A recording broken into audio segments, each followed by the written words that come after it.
नमस्कार दोस्तों, मैं सोमराज एक बार फिर से आप सभी का स्वागत करता हूं आपके और अपने यूट्यूब चैनल सोमराज मैथ्स में। आज अपन एक छोटा सा टॉपिक पढ़ने जा रहे हैं जो अपने अर्थ में वो एडवांस मैथ का है, रेखा और कोण। ठीक है, तो इसमें आप आज अपन इसके थ्योरी पढ़ेंगे, फिर कभी एक वीडियो बनाऊंगा जिसमें अपन इसके क्या करेंगे, सभी इसके जो एग्जाम में पूछे जाते हैं ना वो क्वेश्चन अपन क्लियर करेंगे। ठीक है, तो अब अपन शुरू करते हैं रेखा और कोण। देखना एक बार इसमें रेखा और कोण होता है क्या क्या है। ठीक है, अपन एक एक चीज जीरो से समझेंगे, ज़्यादा बड़ा वीडियो नहीं रहेगा। ठीक है, उसमें आपको कंप्लीट रेखा और कोण का कंप्लीट सॉल्यूशन मिल जाएगा थ्योरी समय। ठीक है, तो देखो सबसे पहले शुरू करते हैं रेखा। रेखा ठीक है, एक तो होती है रेखा, एक होता है कोण। कोण का डिस्कस अपन बाद में करेंगे, शुरू करते हैं रेखा से। अच्छा, रेखा के पहले मैं आपको एक चीज बताना चाहूंगा कि जो अपनी जो सेकंड मैथ जिसे एडवांस मैथ बोलते हो ना, उसके अगर अपन स्टार्टिंग करें ना तो स्टार्टिंग के लिए एक अपने को एक चीज पता होनी चाहिए, क्या होती है बिंदु। ये जो मैंने डॉट किया ये क्या है, एक बिंदु है ना, इसको मैं यहाँ पर थोड़ा बिंदु। ठीक है, अच्छा अब इस बिंदु की जो डेफिनेशन अगर आपसे पूछे कि जो पॉइंट है, बिंदु की इंग्लिश में क्या बोलेंगे, पॉइंट है ना भाई। अगर अपन को इसकी डेफिनेशन अगर पूछे कि इसकी डेफिनेशन क्या होगी, तो अपन इसकी डेफिनेशन एक नहीं दो नहीं टोटल 4 प्रकार से अपन इसकी डेफिनेशन बता सकते हैं कि कैसे क्या होगी। ठीक है, तो देखो मैं सबसे पहले आपको एक एक बता रहा हूँ, आप लिख चाहो तो लिख भी सकते हो ना। सबसे पहले मैं बिंदु है उसकी डेफिनेशन बता रहा हूँ एक वृत्त के आधार पर। ठीक है, पहले अपन किसके आधार पर बता रहे हैं, एक वृत्त के आधार पर। ठीक है, तो एक ऐसा वृत्त जिसकी त्रिज्या है ना नगण्य हो, क्या हो, नगण्य हो। एक ऐसा वृत्त जिसकी त्रिज्या क्या हो, नगण्य हो, वह क्या कहलाएगा, बिंदु। जैसे मैंने ये छोटा सा ये रख दिया। ठीक है, अब ये है तो गोल भाई, है तो गोल ये ना, ये है तो गोल, लेकिन इसकी त्रिज्या क्या अपने काउंट कर सकते हैं, नहीं कर सकते। मतलब इसकी जो त्रिज्या है वह गिनने योग्य नहीं है, नगण्य है, इसलिए इसको अपन क्या बोल सकते हैं, बिंदु बोल सकते हैं। तो मेरे जो बिंदु है उसकी डेफिनेशन एक तो थी किसके आधार के ऊपर, वृत्त के आधार पे। भाई वृत्त के आधार पर अपन ये बोल सकते हैं कि एक ऐसा वृत्त जिसकी त्रिज्या क्या हो, नगण्य हो। वैसे जनरल लाइफ में ऐसा जो वृत्त बनाना क्या है, पॉसिबल नहीं है। ठीक है, चलो अब अपन आगे बढ़ते हैं सेकंड डेफिनेशन। ठीक है, सेकंड डेफिनेशन, चलो जब मैंने बोला कि इसकी जो त्रिज्या है वो नगण्य होनी चाहिए, ऐसा वृत्त बनाना पॉसिबल नहीं है, तो फिर करेंगे क्या, बनाएंगे कैसे बिंदु। तो अपन सेकंड डेफिनेशन ये भी दे सकते हैं कि भाई पेंसिल का एक डॉट, जैसे मैंने ये लगा दिया, एक डॉट लगाया, इसको अपन क्या बोल सकते हैं, बिंदु बोल सकते हैं। पेन या पेंसिल को अगर अपने एक बार अपन अपने जो पुस्तक है उस पर रखते हैं, किसी भी जगह रखते हैं, उसको एक डॉट लगाते हैं, उसको भी अपन क्या बोल सकते हैं, बिंदु बोल सकते हैं। ठीक है, ये हो गया आपकी 2 नंबर की डेफिनेशन। अब बात करते हैं तीसरी क्या होगी। तो देखो कोई भी आकृति होती है ना अपनी, कोई भी आकृति, उसकी एक लंबाई होती है एक चौड़ाई होती है। ठीक है, तो अपन तीसरी डेफिनेशन एक लंबाई चौड़ाई के आधार पर देख सकते हैं, किसके आधार पे, लंबाई और चौड़ाई के आधार पर। ठीक है, तो एक ऐसी आकृति जिसकी न तो कोई लंबाई हो और न ही क्या हो, चौड़ाई हो, लेकिन वह क्या है, आकृति तो है लेकिन उसकी न लंबाई हो न क्या है, चौड़ाई है, तो भी उसको क्या बोलेंगे, बिंदु बोलेंगे। क्योंकि देखो ये बिंदु है भाई, इसके अपन न लंबाई ज्ञात कर सकते हैं न चौड़ाई ज्ञात कर सकते हैं। ठीक है, इसके अलावा जो चौथी डेफिनेशन है वह रेखा के आधार पर दे सकते हैं। वह एक ऐसी रेखा जिसकी लंबाई क्या हो, नगण्य हो। क्योंकि भाई रेखा भी एक बिंदुओं का समूह होता है कि एक ऐसी रेखा जिसकी लंबाई क्या हो, नगण्य हो, उसे क्या बोलेंगे अपन, बिंदु बोलेंगे। क्या बोलेंगे, बिंदु बोलेंगे। तो देखो मेरे बिंदु की जो डेफिनेशन वो एक नहीं टोटल 4 बेस पे मैंने 4 बताई है कि क्या परिभाषा हो सकती है। ठीक है, चारों तरीके से आप बता सकते हो, एग्जाम में कभी आपसे पूछा नहीं जाएगा। ठीक है, एक जनरल नॉलेज के लिए आपको बताया गया। ठीक है, अब अपन बात करते हैं इसकी बात करते हैं अपन रेखा की। ठीक है, देखो बिंदु का काम हो गया, अब अपन चलते हैं रेखा के ऊपर। ठीक है, तो रेखा होती क्या है वो देखो आप, रेखा की बात करो, रेखा होती है बिंदुओं का समूह है, एक ऐसे बिंदुओं का समूह जो समतल, मतलब किसी रेखा, मतलब जो एक ही लाइन के अपन बोल सकते हैं, जैसे एक ही पथ, ये पथ है, इसके ऊपर स्थित सभी बिंदुओं का जो समूह कहलाएगा ना वह क्या कहलाएगा, रेखा कहलाएगा। ठीक है, तो अपन ऐसा बोल सकते हैं कि रेखाओं का एक बिंदु पथ क्या कहलाएगा, वो सॉरी बिंदुओं का एक बिंदुओं का एक जो पथ रहेगा वह क्या कहलाएगा, रेखा कहलाएगा। अच्छा, रेखा कहलाएगा, इसकी डेफिनेशन में कुछ भी नहीं है भाई, रेखा है इसकी डेफिनेशन कुछ भी नहीं, लेकिन इसके अलावा जो कुछ बातें हैं वो देखो आप। ठीक है, बात नंबर 1, ठीक है भाई, रेखा है, बिंदुओं का पथ क्या कहलाता है, रेखा कहलाता है। इसके अलावा इसमें सीखने वाली बात ये है वो देखो, इसको दोनों छोर, जैसे ये वाला छोर है ना, एक तो ये जैसे ये पॉइंट है, एक ये पॉइंट है, मैं इसको इधर भी आगे तक बढ़ा सकता हूँ, अनंत तक बढ़ा सकता हूँ, और इसको इधर भी अनंत तक बढ़ा सकता हूँ। मतलब कहा क्या कि रेखा है ना भाई, रेखा इसको अपन क्या कर सकते हैं, दोनों छोरों से बढ़ा सकते हैं। क्या कर सकते हैं, जो इसके दोनों छोर है ना भाई, वहां से बढ़ा सकते हैं। दोनों छोर से बढ़ा सकते हैं। पॉइंट नंबर 1 तो ये ठीक है। दूसरा, अब आपके सामने एक समस्या उत्पन्न होगी, देखना मैं आपको आगे जाकर क्वेश्चन पुट अप करूंगा कैसे क्या होगा कि जो रेखा हुआ ना भाई, रेखा अगर किसी भी रेखा को अपन प्रदर्शित करते हैं तो हमेशा क्या करते हैं, स्मॉल लेटर मतलब छोटे अक्षरों में लिखते हैं। किसमें लिखते हैं, छोटे अक्षरों में। जब भी रेखा के बारे में लिखेंगे, जैसे एक रेखा है मैंने लिखा, जैसे ये है, यही है, ये एक रेखा है और मैं बोलूँ ए बी है, तो इसको मैं ए बी ऐसा ना लिख के क्या लिखूंगा, इसको मैं स्मॉल लेटर में ए और बी, ठीक है। तो इसमें आपको दो बात ध्यान रखनी है, रेखा किसे कहेंगे, एक बिंदुओं का पथ क्या कहलाएगा, रेखा कहलाएगा, ठीक है। रेखा को क्या कर सकते हैं अपन, दोनों तरफ बढ़ा सकते हैं, ठीक है। और बात करें किसकी, रेखा को, तो रेखा को किससे प्रदर्शित करते हैं अपन, छोटे अक्षरों से प्रदर्शित करते हैं, ठीक है। ये चीजें बात थी रेखा की, ठीक है। अपन बात करते हैं आगे रेखाखंड की, ठीक है। अब देखो रेखाखंड होता क्या है, जैसे इंग्लिश में लाइन सेगमेंट बोलते हैं ना, लाइन सेगमेंट। अब बात करते हैं रेखाखंड की। अब देखो रेखाखंड होगा क्या, ये एक रेखा आपके ना अनंत तक जा रही है, इसका उधर भी कोई और सोल नहीं है, इधर भी नहीं है, ठीक है। लेकिन मैं बोलूँ इस रेखा का पर्टिकुलर कुछ पार्ट ले लेता हूँ मैं, ठीक है, जिसे ठीक है पर्टिकुलर पार्ट ले लिया, ठीक है। तो अपन ये बोल सकते हैं कि जो रेखाखंड होता है ना, वो रेखा का एक निश्चित भाग, रेखा का एक निश्चित भाग या फिर निश्चित लंबाई का भाग क्या कहलाएगा, रेखाखंड कहलाएगा। जैसे मेरे सामने एक ये रेखा थी, एक्स वाई रेखा जा रही है, ठीक है, एक्स वाई रेखा जा रही थी, तो मैंने इसमें से छोटा सा भाग काट लिया ए और बी, ठीक है। ये क्या कहलाएगा, रेखाखंड, क्या कहलाएगा, रेखाखंड। अब तो इसमें रेखाखंड में भी एक सीखने वाली बात है कि जो रेखाखंड है ना भाई, उसको कभी भी दर्शाते क्या करते हैं, बड़े अक्षरों से दर्शाते हैं। क्या करते हैं, बड़े अक्षरों से दर्शाते हैं। रेखाखंड का काम हो गया खत्म। अब लेकिन एक छोटा सा कंफ्यूज वाली चीज में डाल रहा हूँ आपके सामने, अगर आपके समझ अगर आपने अच्छे से समझा हो तो आप एक चीज बता पाओगे कि जैसे मेरे सामने ये है, ये दो चीज है, ठीक है। एक तो मैं लिखा यहाँ पे ए, एक लिखा बी, थोड़ा मोटा लिख दो ना, एक इधर लिखा ए, एक इधर लिखा बी।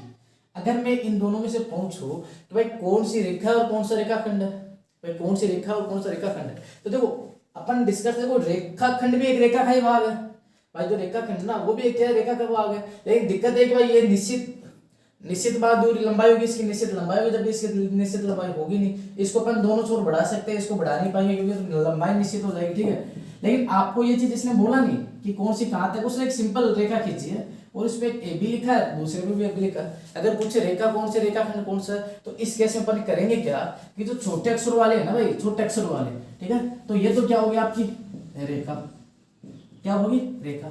अगर बात करें बड़े अक्षर वाले तो ये क्या हो जाएगा आपके रेखाखंड, क्या हो जाएगा रेखाखंड। तो रेखा और रेखाखंड में डिफरेंस समझ में है। वह रेखा को क्या करते हैं अपन, छोटे अक्षरों से डिनोट करते हैं, जबकि रेखाखंड को बड़े अक्षरों से डिनोट करते हैं। दूसरी बात है कि रेखा को अपन दोनों छोर से, देखो इसको आगे तक बढ़ा सकते हैं, इसको भी आगे तक बढ़ा सकते हैं, रेखा को अपन आगे तक बढ़ा, दोनों छोर से बढ़ा सकते हैं, जबकि रेखाखंड को नहीं बढ़ा सकते। रेखाखंड एक निश्चित लंबाई होती है, रेखाखंड एक निश्चित लंबाई होती है, ठीक है। अब अपन आगे चलते हैं, ठीक है। अब बात करें रेखा के प्रकार, ठीक है भाई, रेखा के प्रकारों की बात करें अपन। रेखा के प्रकार के पहले मैं आपको एक चीज और बताता हूँ ना, एक होते हैं किरण, क्या होते हैं किरण, जैसे इंग्लिश में बोलते हैं रे, ठीक है, किरण। अच्छा किरण में क्या है कि एक रेखाखंड की जैसे ही है, लेकिन होता क्या है कि जैसे कोई बिंदु है, ठीक है, इसे एक रेखाखंड खींचा गया, ठीक है, और इसको यहाँ तक रोक दिया, ठीक है। तो कहने का मतलब ये है कि जो किरण है ना भाई, वो भी एक रेखा का पार्ट ही है। लेकिन होता क्या है कि एक ऐसी रेखा जिसको सिर्फ एक छोर की तरफ बढ़ाया जा सके। किरण अगर यहाँ से स्टार्ट हो इधर ही बढ़ेगी, इधर नहीं बढ़ा सकते। किरण को क्या करते हैं, बस इधर नहीं बढ़ा सकते, एक ही तरफ बढ़ा सकते, इस तरफ नहीं बढ़ा सकते। तो किरण क्या होगी कि एक ऐसा रेखाखंड जिसको एक तरफ बढ़ाया जा सके, वो क्या कहलाएगी, किरण कहलाएगी, ठीक है भाई। अब देखो आपके सामने एक समस्या रहेगी कि आपके सामने एक तो हो गया रेखाखंड, एक तो रेखा हो गई, एक हो गया रेखाखंड और एक होगी किरण। अब इन तीनों को एक साथ डिस्कस करते हैं। तीनों मैंने अलग अलग बता दिया, अब वो तीनों में डिफरेंस क्या है वो आप अच्छे से समझ लो। जो रेखा है वह ये चली गई, ठीक है, ये यहाँ पे ए है और ये बी है, मतलब इसको अपन इधर भी बढ़ा सकते हैं और इधर भी बढ़ा सकते हैं। ये तो क्या हो गया आपकी रेखा, इसको छोटे अक्षरों से अपन ने लिख दिया, ठीक है। रेखाखंड की बात करें तो रेखाखंड को न इधर बढ़ा सकते न इधर बढ़ा सकते और बड़े अक्षरों से दर्शाते हैं ए और बी, ठीक है। अब बात करें किरण की, तो देखो किरण को भी अपन बड़े अक्षरों से दर्शा दे, ठीक है, किससे दर्शा दे, बड़े अक्षरों से। अब किरण में होता क्या है कि इधर से इधर चला गया, ठीक है, ये अपना बिंदु है ना जहाँ से निकल रही है, और इसको एक आगे त्रिशूल लगाते हैं, ठीक है, आगे त्रिशूल लगाते हैं, इसको बड़े अक्षरों से दर्शाते हैं, ठीक है। लेकिन इसको कर क्या सकते हैं अपन, इसी प्रकार इसी तरह बढ़ा सकते हैं भाई, इसको तो अपन इधर भी बढ़ा सकते हैं और इधर भी बढ़ा सकते हैं, लेकिन इसको क्या करते हैं अपन एक तरफ ही बढ़ा सकते हैं, क्या करते हैं, एक तरफ भी बढ़ा सकते हैं। तो डिफरेंस क्लियर हो गया कि रेखा क्या होती है, रेखा को अपन दोनों छोरों की तरफ बढ़ा सकते हैं, इसे छोटे अक्षरों से दर्शाते हैं। रेखा खंड क्या होता है, इसकी निश्चित लंबाई हो सकती होती है जिसको अपन दोनों छोरों से बढ़ा ही नहीं सकते और इसे बड़े अक्षरों से डिनोट करते हैं। अगर बात करें अपन किरण की, तो किरण को अपन एक छोर से बढ़ा सकते हैं, इसे भी क्या करते हैं, बड़े अक्षरों से डिनोट करते हैं और साथ में क्या लगाते हैं, त्रिशूल लगाते हैं, ठीक है। अब अपन बढ़ते हैं आगे, देखो अब बात करते हैं रेखा के प्रकार, ठीक है। अब रेखा के प्रकार बात करें तो देखो रेखा तीन प्रकार की होगी,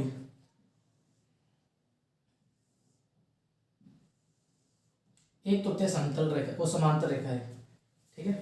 देखो समांतर के अपोजिट पे होता जाएगा, तो समांतर एक असमांतर हो जाएगा, ठीक है। उन सभी को मध्य नेता नहीं, अपने को मेन मुद्दे की बात करनी है, क्या अपने काम आने वाली कौन सी चीज है। समांतर रेखा क्या रहेगी, जैसे ये ए है, ये ए है और ये बी है, ये सी है और ये क्या डी है। इस रेखा का नाम ए बी है, इसका नाम सी डी है। अगर इनके मध्य दूरी, अगर यहाँ पे अक्ष है और यहाँ पर भी क्या है, अक्ष है, मतलब हमेशा इन और यहाँ पर भी क्या है, अक्ष है, मतलब दो ऐसी रेखा जिनके मध्य दूरी हमेशा क्या रहे, समान रहे, दो ऐसी रेखा जिनके मध्य दूरी हमेशा क्या रहे, समान रहे, वो क्या होंगे, एक दूसरे के समांतर। तो अब देखो यहाँ पे समांतर ए बी समांतर है सी डी के, ठीक है। अच्छा ये जो सिंबल है ना भाई, ये किसका समांतर का चिन्ह है ना, समांतर क्या है, चिन्ह है, ठीक है भाई। ये तो हुआ समांतर की बात। समांतर में होना क्या है कि दो ऐसी दो रेखाएं जिनके मध्य दूरी हमेशा क्या रहे, समान रहे, क्या कहलाएगी, समांतर कहलाएगी, ठीक है। अब बात करते हैं आगे, एक होते है तिर्यक रेखा, यहाँ पे लिख दिया तुमने समांतर, एक होते है तिर्यक रेखा, तिर्यक रेखा, ठीक है। अच्छा ये एक ऐसी जा रही है, इसको एक बीच में से काट के, ठीक है भाई, इसने जो काटा है तो इसका एंगल कोई फिक्स है, चाहे तो इधर की बजाय इधर से भी काट दे, इधर से भी काट दे, नीचे से भी काट दे, कहीं से भी काटे, इसका क्या है, एंगल कोई फिक्स नहीं है। तिर्यक का मतलब ये देख सकते तिरछा काट रहे जो, क्या कर दिया, तिरछा काट रहे जो, ठीक है। ये भी क्या है, ए है, बी है, एक सी है, क्या है, डी है। तो तिर्यक रेखा आप समझ सकते हो, एक दो रेखा आपस में किसी प्रकार काट रहे हो, लेकिन क्या वो काट रहे हो, जिनको फिक्स लॉजिक ना हो, न किसी फिक्स एंगल पे काट रहे हो, न किसी मध्य भाग पे काट रहे हो, वो कहीं पर भी काट सकते हैं। जैसे तिर्यक रेखा यहाँ से, तो वो यहाँ से भी जाएगी तो भी तिर्यक कहलाएगी, और अगर वो इधर से, तो वो पास में इधर से काट के जाएगी तो भी क्या कहलाएगी, तिर्यक रेखा ही कहलाएगी। कुल मिला के क्या होना चाहिए, एक दूसरे को काटनी चाहिए। ये एक समांतर रेखा होगी, एक तिर्यक रेखा होगी, ठीक है। एक इसी के साथ में होती है लंबवत रेखा, क्या होते हैं, लंबवत रेखा है।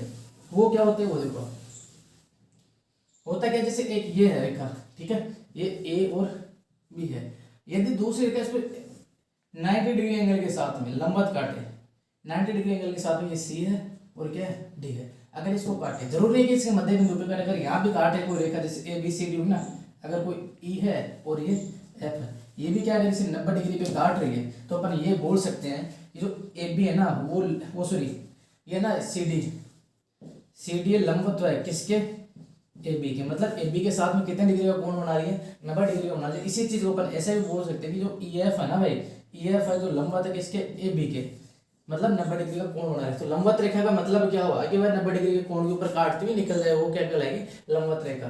तो रेखा तीन प्रकार की होगी, अपने समांतर रेखा मैंने आपको बताया, तिर्यक रेखा बता दिया और एक लंबवत रेखा बता दे, ठीक है। एक और होती है अपने स्पर्श रेखा वगैरह की, तो ये अपन पढ़ेंगे कहाँ पे, वर्त में जाएंगे वहां पे स्पर्श रेखा पढ़ेंगे, ठीक है। अभी के लिए अपने को तीन प्रकार की रेखा आ गई जो अपने काम आने वाली है। अब अपन आगे बढ़ते हैं ना, अब अपन बात करते हैं कोण की, कि कोण होगा क्या, वो देखते हैं ना। देखो ये एक पॉइंट है, बिंदु, ठीक है, इस बिंदु से दो किरणें निकलेगी, क्या निकली, दो किरणें, और इनका जो ये शीर्ष है ना, इसे क्या बोलेंगे, कोण बोलेंगे, जो इनके मध्य क्या दर्शाएगा, संबंध दर्शाएगा। अब आप सोचोगे सर ये कोण क्या, आपने डेफिनेशन बता जो कभी कोई काम नहीं आती, बिल्कुल कभी कोई काम नहीं आएगा आपकी, कि कोण क्या होता है, कैसे क्या बनता है, वो कभी कुछ नहीं पूछेगा। लेकिन एक क्वेश्चन पूछा जाता है, और वो कौन सा पूछा जाता है कि कोण बनता है, कोण बनता है, ठीक है। ऑप्शन में होगा रेखा होगी, रेखा खंड होगा, किरण होगा, ठीक है। तो कोण हमेशा किससे बनता है, किरण से, किससे बनता है भाई? किरण से। बस आप इस डेफिनेशन से सिर्फ और सिर्फ एक ही ध्यान रखना कि कोण है, कोण किरण से बनता है। किससे बनता है? किरण से बनता है। किससे बनता है? किरण से बनता है। ऑप्शन में आपके पास रेखा मिलेगी, रेखा खंड मिलेंगे, बिंदु मिलेगी, बहुत सी चीजें मिलेगी, लेकिन कौन किससे बनता है? किरण से बनता है। क्वेश्चन पूछा हुआ है क्यों बनता है? क्योंकि देखो एक चीज तो इस तरह से एक तरफ भी तो बढ़ा सकते हैं ना भाई, इसे एक तरफ तो बढ़ा सकते हैं। अगर दूसरी तरफ बढ़ा पाते तो रेखा हो जाती है ना भाई, इसको एक तरफ भी बढ़ा सकते हैं। ठीक है, अब बात आ गई कोण की। अगर बात आ गई कोण की तो अपन कोण के प्रकार देखते हैं, प्रकार क्या क्या होते हैं, क्या क्या नहीं होते। ठीक है, तो अपन कोण के प्रकार पर डिस्कस करते हैं।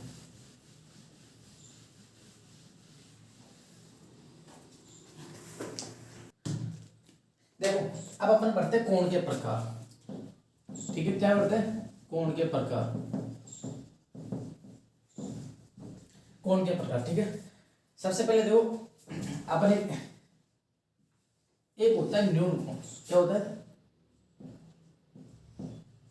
एक होता है न्यून कोण।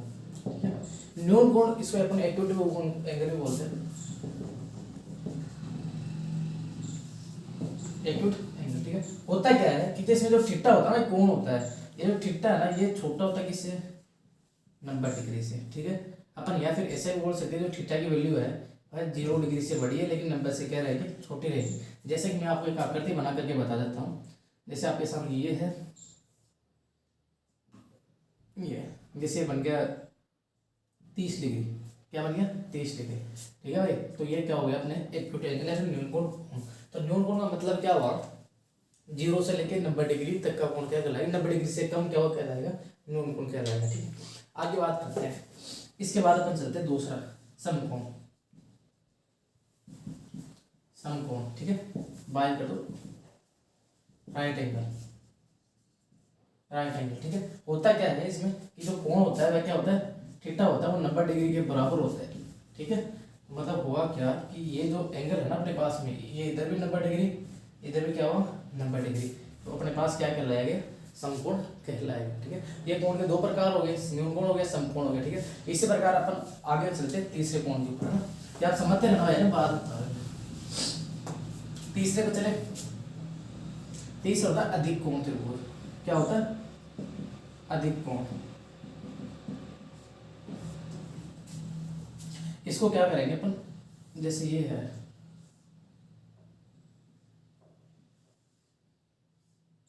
जैसे ये को अपने पास आ गया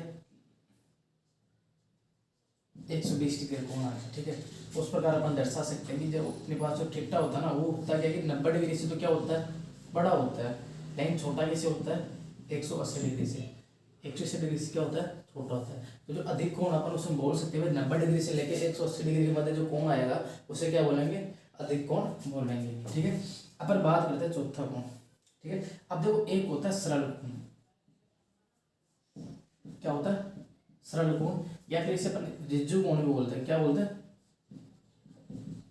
रिज्जु कोण। ठीक है, सरल कोण या फिर रिज्जु कोण। ये क्या होता है कि इसमें जो थीटा होता है ना, ये होता है 180 डिग्री के बराबर। किसके बराबर होता है? 180 डिग्री। यदि कोण अगर 180 डिग्री के बराबर हो तो वह क्या कहलाएगा? सरल या फिर रिज्जु कोण कहलाएगा। ठीक है, तीसरा होता है वृत्त कोण, रिफ्लेक्सिव कोण भी बोलते हैं इसे। ये होता क्या है, जो थीटा की जो वैल्यू होती है ना, वो होती है 180 से तो बड़ी होती है। ठीक है, लेकिन 270 से छोटी होती है। 180 से लेकर 270 के जो मध्य होते हैं क्या बोलते हैं? वृत्त कोण बोलते हैं। और एक अपन एक और होता है अपना 6 नंबर का एंगल, पूर्ण कोण। क्या होता है? पूर्ण कोण। ठीक है, ये क्या होता है? 360 डिग्री का होता है। थीटा बराबर किसके होता है? 360 डिग्री के। यदि थीटा बराबर 360 डिग्री है तो वह क्या कहलाएगा? पूर्ण कोण कहलाएगा। ठीक है, मैंने आपको कुछ आकृतियां नहीं बताया, जैसे 180 है तो सरल कोण की जो आकृति है उसमें एक सिंपल रेखा भी ले सकते हैं। ये लो, अपने को सीखने लायक एक बात ये मिलती है 180 डिग्री कि सरल रेखा के ऊपर बना कोण 180 डिग्री का होता है, और सरल रेखा के ऊपर बनने वाले सभी कोणों का योग भी क्या होता है? 180 डिग्री ही होता है। ठीक है, ये कुछ चीजें जो आपके काम आएगी आगे चल के। ठीक है, अपन बात करें वृत्त कोण 270 होता है, तो देखो इसको अपन कुछ इस प्रकार दर्शा सकते हैं।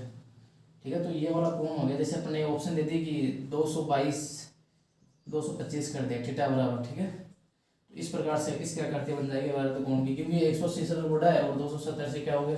छोटा हो गया। अगर 360 वाली क्या करती है बनाएंगे बताओ, तो ये अपना कोण है और ये चारों तरफ घूम गई यहीं की, ठीक है। ये कितने का हो गया 360 डिग्री, दोनों रेखा एक साथ आ जाएगी, ठीक है। तो इस प्रकार की कुछ आकृतियां बन जाएगी। ये थे आपके कोण के प्रकार, ठीक है। अब कोण के प्रकारों से कभी क्वेश्चन नहीं पूछता।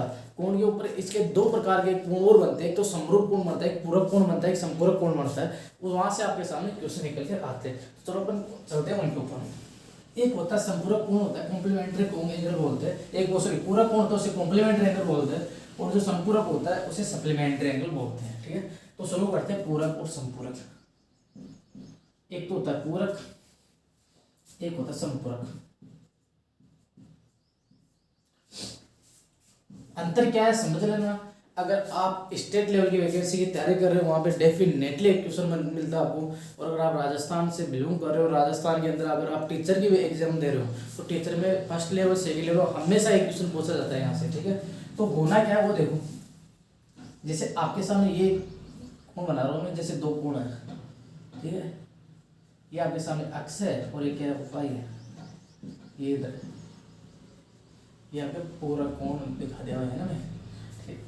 अगर कोण x प्लस कोण y बराबर क्या है 90 डिग्री, कोण x प्लस कोण y बराबर क्या है 90 डिग्री, तो यह एक दूसरे के क्या रहेंगे पूरा कोण रहेंगे, क्या रहेंगे पूरा कोण। अब एग्जाम में क्या क्वेश्चन पूछा जाता है वो क्वेश्चन मैं आपको बताता हूँ। तो एग्जाम में क्वेश्चन पूछता है कि 60 डिग्री का पूरा कोण क्या होगा, 60 डिग्री का पूरा कोण। अगर आपसे ये क्वेश्चन पूछा जाए कि 60 डिग्री का पूरा कोण क्या होगा, तो आप करोगे क्या, इनमें से एक कोण की वैल्यू तो 60 मान लो, तो वो 60 डिग्री है, 60 डिग्री में क्या जोड़ा जाए, जैसे अक्ष बराबर 90 होना चाहिए भाई। पूरा कोण तो तब भी होगा ना जब 90 होगा। तो यहाँ से अपने पास में जो अक्ष की जो वैल्यू आ जाएगी ना भाई, अक्ष बराबर आ जाएगा 90 माइनस 60 बोले तो 30 डिग्री, अक्ष वैल्यू क्या आ जाएगी 30 डिग्री। तो मतलब 60 डिग्री का पूरा कोण क्या होगा 30 डिग्री। और ये क्वेश्चन एक छोटा सा क्वेश्चन एग्जाम में पूछा जाता है, ठीक है। इसी प्रकार में बोलता है, जैसे आपको मैंने 60 बोला वैसे 70 दे देगा, 20 डिग्री दे देगा, 50 डिग्री दे देगा, बोलेगा पूरा कोण क्या होगा।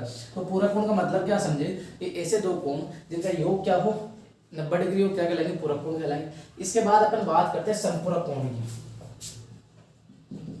अगर संपूरक कोण की बात हो, दो ऐसे कोण जिनका योग क्या हो 180 डिग्री।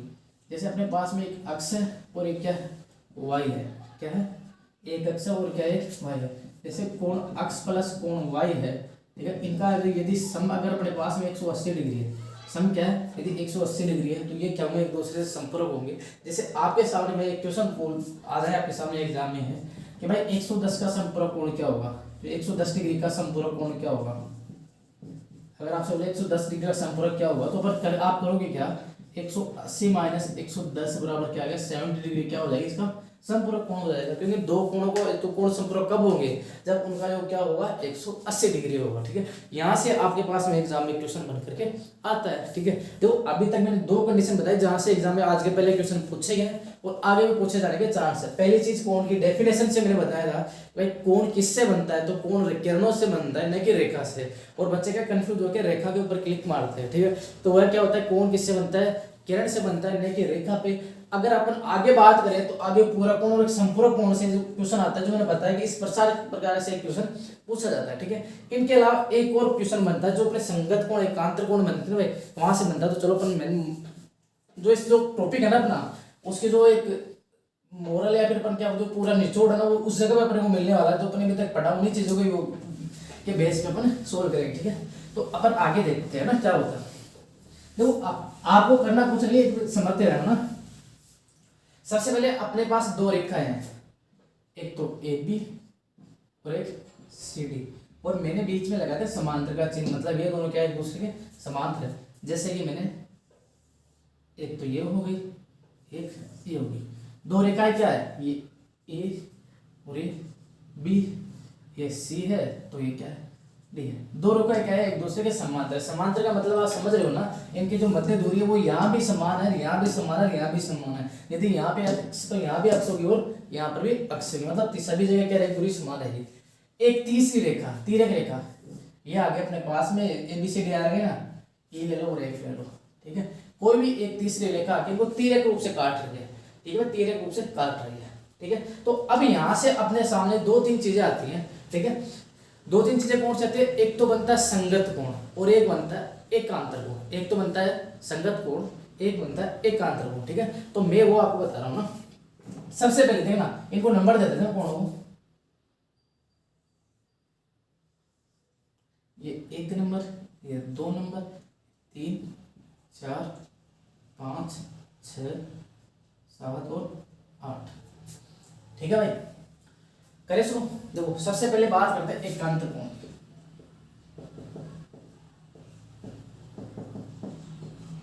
किसकी बात करते हैं? एकांतर कोण की। एकांतर कोण का मतलब क्या हुआ कि जो ये जेड बन रहा है ना, ये जेड, इसका ये वाला कोण और ये वाला कोण, ठीक है। तो कोण 3 बराबर किसके?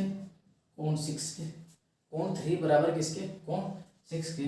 अगर मैं बात करूं कोण 4 बराबर कोण 5 के, ये वाला कोण किसके बराबर हो जाएगा? इसके बराबर हो जाएगा। ये इसके बराबर और ये इसके बराबर, ठीक। ये इनका लॉजिक क्या है, क्वेश्चन क्यों हो रहा है, वो मैं आपको डिटेल से भी बता दूंगा थोड़ी देर में ना, कैसे क्या है अपने पास में। एक बार के लिए आप समझ लो ना। एक तो क्या हो गया एकांतर कोण, एकांतर कोण इधर से हो गया, ठीक है। अब बात करते हैं संगत कोण की। संगत कोण, क्रॉसपोंडेंट ना, संगत कोण, ठीक है। अच्छा संगत कोण होगा क्या? संगत कोण में क्या होता है? संगत का मतलब क्या होता है? समान दिखने वाले। जैसे अपन बोलते हैं कि सारे के सारे एक संगत के हैं, मतलब एक समान दिखने वाले, एक लॉजिकली ना एक समान। तो संगत कोण का मतलब होता है एक समान दिखने वाले कोण। तो आप इस डायग्राम में देखो कि एक समान कौन से दिख रहे हैं। तो देखना मैं बताता हूँ आपको ना। सबसे पहले एक है, एक की सेम कंडीशन में कौन सा एंगल है? 5 है। तो कोण 1 बराबर किसके होगा? कोण 5 के। क्यों बराबर होगा? क्योंकि एक दूसरे क्या है? संगत को, संगत दिखने वाले है ना भाई। उसी प्रकार अगर बात करूं मैं कोण 2 की, तो कोण 2 किसके बराबर दिख रहा है? कोण 6 के बराबर। तो कोण 2 बराबर किसके? कोण 6 के। अब मैं आगे बात करता हूँ कोण 3 की। तो देखो कोण 3 इस खोपचे में है ना, तो इस खोपचे में क्या है? 7 है। तो कोण 3 है वो बराबर किसके? कोण 7 के। अगर मैं बात करूं कोण 4 की, तो कोण 4 बराबर किसके? कोण 8 के। तो कोण 4 बराबर किसके? 8 के। ये क्या हो गए? एक दूसरे के संगत कोण हो गए। क्या हो गए? संगत कोण हो गए, ठीक है। संगत कोण हो गया। अब एक होता है अंतर कोण। क्या होता है? एक अंतर कोण। तो अंतर कोण इधर रख देता हूं। एक होता है अंतर कोण। अच्छा अंतर कोण होता क्या है वो मैं बताता हूं आपको ना, क्योंकि यहाँ पे थोड़ा सा ट्रैफिक हो गया। मैं इधर से ट्रैफिक हटा देता हूँ थोड़ा बहुत ना, ठीक है। ये इधर 2 के बाद में 3 आ गया, ये 4 आ गया, इधर अपना कितना 5 था और इधर कितना 6 था। अंतर कोण का मतलब ये होता है कि इन दोनों कोणों का सम, किसका सम? इन दोनों कोणों का सम कितना होता है? 180 डिग्री। इन दोनों कोणों का सम कितना होता है? 180 डिग्री। ये क्या रहेगा अपना अंतर कोण। तो देखो इधर होगा क्या, ये कोण 3 बराबर कोण 5 इक्वल टू क्या रहेगा? ओ सॉरी प्लस बराबर कितना रहेगा? 180 डिग्री, ठीक है भाई। इन दोनों का कोण क्या रहेगा? 180 डिग्री रहेगा ना। एक होता है कोण 4 स्टॉप, ठीक है। तो कोणों का योग कितना रहेगा? 180 डिग्री। अब मैं आपको इस बेस के ऊपर आपके ये सारा जो डायग्राम खेल हुआ ना भाई, इसका मैं एक एक लॉजिक बताता हुआ चलता हूँ कि कैसे क्या रहेगा, कैसे क्या नहीं रहेगा। चलो शुरू करते हैं ना।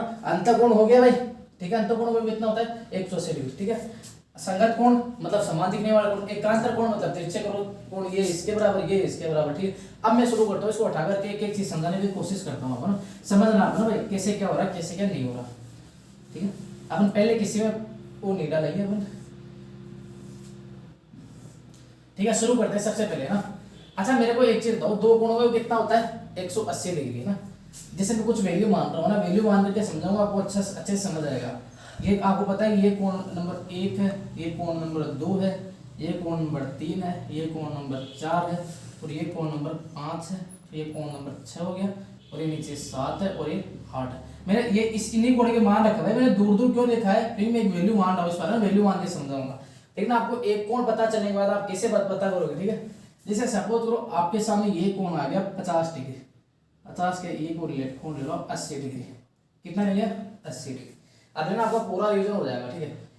मैं अगर ये कोण 80 डिग्री है और ये क्या एक सरल रेखा है, थोड़ी देर के लिए इस नीचे वाले आइटम को भूल जाओ, ये नीचे क्या है, ऊपर ऊपर का याद है। वो कोण 1 और कोण 2 है, ये कोण कितना 80 डिग्री है। अगर ये कोण 80 डिग्री है तो शेष बचा कोण क्या रहेगा? 100 डिग्री। क्या रहेगा? 100 डिग्री। बोलो रहेगा नहीं रहेगा? बिल्कुल रहेगा ना। अच्छा अंतर कोण के साथ में आपको एक चीज और बड़ा बता दो, शीर्षसम कोण। शीर्षाभिमुख कोण,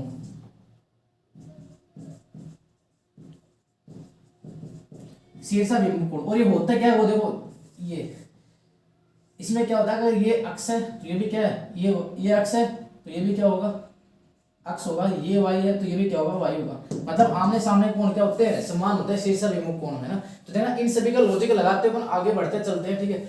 अब मेरे को पहले तो मैं आपको समझ जाऊंगा बेसिक्स है ना। अब थोड़ी देर के लिए आप इस चीज को, इस वाले आइटम को बोलो, इधर वाले को आप इस रेखा के ऊपर फोकस करो। अगर आप इस रेखा के ऊपर फोकस करोगे तो आप ये पाओगे भाई एक कोण है ना, ये वाला कोण, ये वाला कोण 100 डिग्री है। अगर ये वाला कोण 100 डिग्री है तो नीचे वाला कोण क्या रहेगा, 180 माइनस 100 तो कितना हो गया, 80 डिग्री। अपन एक तो इस तरीके से लिख सकते हैं। दूसरी बात करें तो ये दोनों आपस में क्रॉस हो रही ना, ये दो रेखाएं, तो मतलब यहाँ पे शीर्षाभिमुख कोण का भी सेट हो रखा, मतलब ये कोण किसके बराबर है, इसके बराबर, ठीक है। तो देखो मैं एक एक चीज प्रूव करता जाऊंगा। और ये 80 है तो फिर ये कितना आ जाएगा, 100 क्यों आ जाएगा, क्योंकि 180 में से माइनस करूंगा 100 आ जाएगा। तो यहाँ से आपके सामने एक चीज प्रूफ हो गई है, वह कौन सी, शीर्षाभिमुख कोण क्या होते हैं, एक दूसरे के बराबर होते हैं। कैसे होते हैं वो मैंने आपको बता दिया है। ये तो काम हुआ शीर्षाभिमुख कोण का, ठीक है। अब अपन आगे बात करते हैं। मैंने आपको बोला कि अंतःकोण वो कितना होता है, 180 डिग्री। अंतःकोण अगर ये 100 है तो ये क्या आ गया, 80 आ गया, और ये 80 है तो ये क्या आ गया, 100 आ गया, ठीक है। अब देखो आगे, अगर ये 100 है तो वापस घूम फिर के ये कितना आना, 80 आना, और ये 80 है तो ये कितना आना, 100 आना। अब आपने एक एक चीज प्रूव करता है। एक चीज सबसे पहले करता है एकांतर कोण। एकांतर कोण नंबर 3 अपना यहाँ पे कोण नंबर 3 का 80 डिग्री का है, किसके बराबर, कोण नंबर 6 के बराबर। बिल्कुल भाई एकदम 6 के बराबर 80 है, ये भी 80 तो ये भी 80। कोण नंबर 4 बराबर 5 पे, कोण नंबर 4 5 के बराबर, मतलब दोनों भी क्या है, बराबर है। अब बात करते हैं संगत कोण की। भाई एक नंबर कोण किसके बराबर, 5 नंबर के, बिल्कुल 1 5 के। 2 नंबर कोण किसके बराबर, 6 के, 2 नंबर 6 के बराबर है। इसके अकॉर्डिंग 3 नंबर 7 के बराबर, 3 नंबर कोण है वो 7 के बराबर, बिल्कुल 80 80। 4 नंबर कोण बराबर है। तो ये अपन एक चीज से कोई भी एक मान एंगल मान लो, उससे अपन इसको सोल्व कर सकते हैं पूरे वो, ठीक है भाई। अब आपके समझ में देखिए एकांतर कोण आ गया, ये आ गया सर। अब देखो आपका जो बेसिक है ना भाई, रेखा और कोण का जो बेसिक है वो जो कंप्लीट हो चुका है, मैंने आपको बता दिया कि कैसे कंप्लीट हुआ, ठीक है। इसमें से कैसे क्वेश्चन बनेंगे, किस प्रकार एग्जाम में आते हैं, वो अपन बात करते करेंगे अगले वीडियो में। अगले वीडियो में इनकी प्रैक्टिस लेके आऊंगा, ठीक है। फिलहाल आप इसको एक बार 2 बार जितने बार देख सको देखोगे ना। अच्छा इसमें सबसे, अगर ये टॉपिक आपका क्लियर है, अगर ये टॉपिक क्लियर है तो आगे आपकी चीजें समझने में बहुत आसान रहेगी। और अगर ये टॉपिक क्लियर नहीं है तो आगे बहुत सी दिक्कत आएगी, ठीक है। क्योंकि आपको ये नहीं पता होगा एकांतर कोण कहाँ से बन गया, संगत कोण कहाँ से बन गया, कोई कोण कहाँ पे समान हो गया, ठीक है। तो ये चीजें बहुत सी दिक्कत करेगी, ठीक है। अपन इसके बाद में बाकी बात करते हैं अपन नेक्स्ट वीडियो में, ठीक है। Thank you.